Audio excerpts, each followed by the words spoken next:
এবার সরাসরি ইরানের মাটিতে দুঃসাহসিক সামরিক অভিযানের ছক কষছে ট্রাম্প প্রশাসন।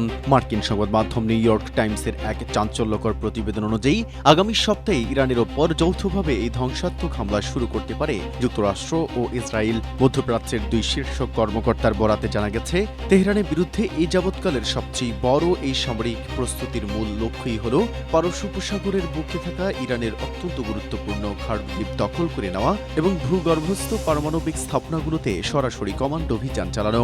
পরিকল্পনা অনুযায়ী প্রথমে ইরানের সামরিক ও গুরুত্বপূর্ণ অবকাঠামোগুলোতে ব্যাপক বোমা হামলা চালানো হবে।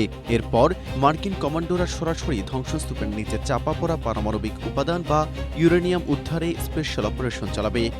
স্ট্রবেরি সুপার ডটেড ও ক্লাসিক ভ্যারিয়েন্ট সেন্সেশন জাগুক শিহরণ। আন্তর্জাতিক গণমাধ্যমের তথ্য অনুযায়ী গত বছর ইসরায়েলের সঙ্গে যুদ্ধের পর ইরানের প্রায় 440 কেজি সমৃদ্ধ ইউরেনিয়াম ধ্বংসস্তূপের নিচে চাপা পড়ে আছে বলে ধারণা করা হয়, যা দিয়ে অন্তত 10টি পারমাণবিক বোমা বা ওয়ারহেড তৈরি করা সম্ভব। যদিও ইরান বরাবরের মতোই তাদের পারমাণবিক অস্ত্র তৈরির অভিযোগ কঠোরভাবে অস্বীকার করে আসছে।